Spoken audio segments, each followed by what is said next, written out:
चंद्रमा ने बहुत समझ आया इंद्रदेव को, लेकिन इंद्रदेव ने कोई बात नहीं मानी। और इंद्रदेव कहने लगा, ओ चंद्रमा भैया, या तो मेरा साथ दे दे वरना मैं आज से तेरा साथ छोड़ दूंगा। भगवत प्रेमियों, जब बताया, चंद्रमा कहने लगा, भैया आप राजा हो, इंद्रासन के राजा हो, तुम्हारी बात को मैं टाल नहीं सकता, लेकिन अब जो होगा सो देखा जाएगा। आज भक्तों, इंद्रदेव ने कहा कि तुम मुर्गा बन जाओ। सुबह सुबह गौतम ऋषि स्नान करने के लिए जाते गंगा मैया में, और तुम आवाज लगा देना, वो ये समझेंगे कि दिन निकल आया और मैं घर में घुस जाऊंगा, और तुम मुर्गा बन के आवाज लगा देना, और जब तक वो चले जाएंगे मैं उसके साथ छल कर दूंगा। श्रोता बंधु, ऐसा ही हुआ। जब मुर्गा ने आवाज लगाई है, और मेरे भगवत प्रेमियों, ये हमारे बुजुर्ग हैं, 10 रुपए श्रीमद् भागवत कथा में दान कर रहे हैं। मैं तो आपको आशीर्वाद भी नहीं दे सकता बाबा, क्योंकि मैं आपका बच्चा हूं। मैं तो आशीर्वाद की कामना करूंगा कि मेरी माता बहनाओं, मेरे बुजुर्गों, ऐसे ही सदैव मेरे सर पे हाथ रखे रहना, ताकि मैं आपका नाम रोशन कर सकूं। मैं आपके चरणों की धूल के समान हूं बाबा। मुझे अपना बेटा या भाई समझ के प्रेम प्यार देना।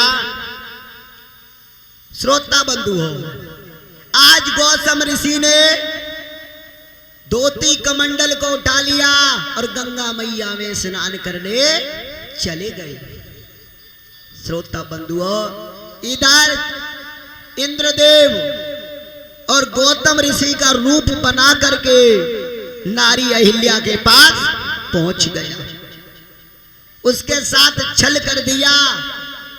और इधर गंगा मैया में जब गौतम ऋषि ने डुबकी लगाई, और रात्रि में गंगे मैया जग गई, कहने लगे, कौन है जो मैं विश्राम कर रही थी, मुझे जगाने का प्रयास किया है। गौतम ऋषि घबरा गए, कहने लगे, ये क्या हो गया? अरे मैं तो सुबह सुबह आता था, लेकिन मैया मुझे क्षमा करना, मुझसे बहुत बड़ी भूल हो गई। और भक्तों, रात्रि में गंगे मैया को नहाना नहीं चाहिए, क्योंकि गंगे मैया विश्राम करती हैं। वो साक्षात देवी है गंगे मैया, और देवता दिखाई नहीं देते, लेकिन गंगे मैया साक्षात देवी हैं, जो सब नर नारियों का कल्याण करती है। कितना भी बड़ा पापी हो वो भी उसमें स्नान करता है, और कितना भी भजन पूजा वाला हो वो भी उसमें स्नान करता है। बुजुर्ग भी स्नान करते हैं, बच्चे भी स्नान करते हैं, और उस अमृत को पी करके भक्तों अपने जीवन को धन्य बनाते हैं। श्रोता बंधुओं, गंगे मैया कहने लगी, अरे गौतम ऋषि, तुझे नहीं पता, तेरे साथ तेरे घर में छल हो गया, जा, चला जा, तेरी नारी के साथ में छल हो रहा है। मेरे भगवत प्रेमियों, उसी समय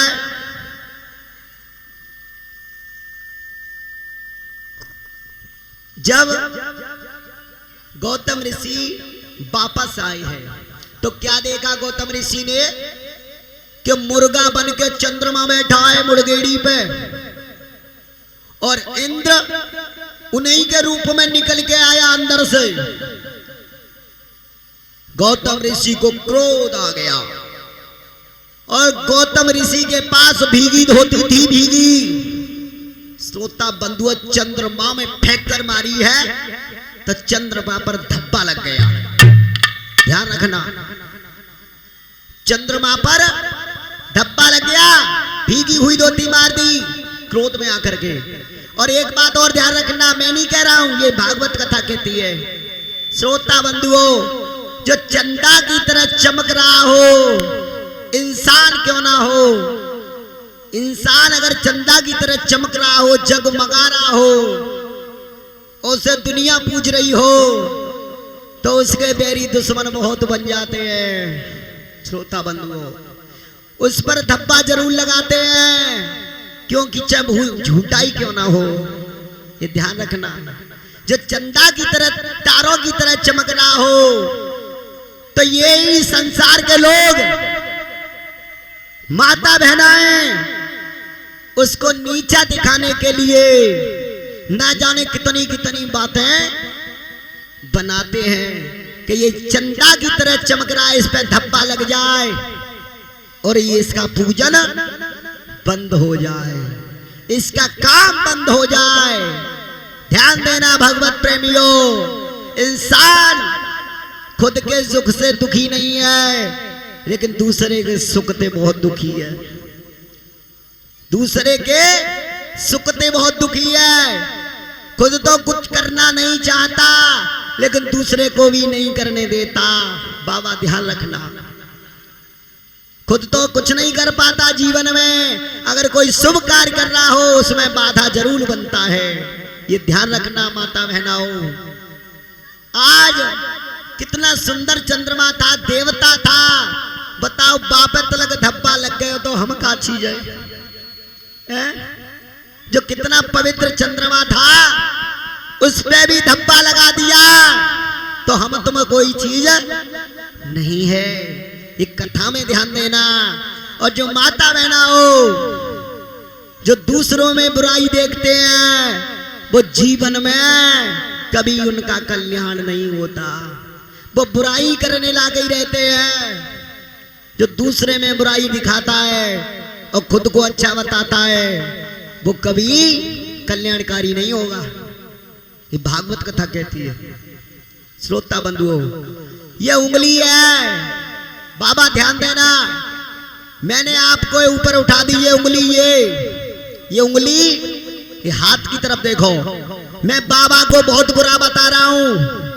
बाबा बैठे, चश्मा वाले बाबा ध्यान देना कथा में। मैं बाबा के ऊपर उंगली उठा रहा हूं कि बाबा बहुत गलत आदमी है। ध्यान दो कथा में। और ये अंगूठा और ये 3 उंगलियां, माता बहना ध्यान दो, ये 3 उंगलियां किधर जा रही हैं? मेरी तरफ है? तो पहले खुद को संभाल लो। दूसरे पे इल्जाम काहे को लगा रहे हो? चंद्रमा में धब्बा काहे को लगा रहे हो भक्तों? अरे चंद्रमा चमक रहा है तो उसे तारे की तरह चमकाओ, उसका उत्सव बढ़ाओ, उसको ऐसा ज्ञान दो जो कि वो तारे की तरह चमकता रहे। बोलिए गोविंद भगवान की। हर हर गंगा किनारे बैठे व्यास नंदन श्री सुखदेव जी कहने लगे, हे राजन परीक्षित, चंद्रमा में धब्बा लग गया। और गौतम ऋषि ने जब अपनी नारी अहिल्या को देखा तो बहुत क्रोध में आ गए, लेकिन उन्होंने कोई विचार नहीं किया कि आगे होगा क्या। विचार नहीं किया और बिगर विचार करे ही श्राप दे दिया, ए नारी अहिल्या, तूने मेरे साथ में घात किया, जा तू पत्थर की शिला हो जा। श्रोता बंधुओं, श्राप के कारण वो नारी अहिल्या पत्थर की शिला बन गई। सो बेटा राम, ये वही नारी अहिल्या है। अगर तुम इसके सर पर अपना पग चिन्ह रख दो, यानी पैर रख दो, तो इसका कल्याण हो जाएगा। भगवान श्री राम को आज्ञा दी है गुरु विश्वामित्र ने, और भगवान ने अपना चरण आगे बढ़ाया और उस नारी का कल्याण हो गया। आज वो स्वयं स्त्री के रूप में आ गई। बोली रामचंद्र भगवान की।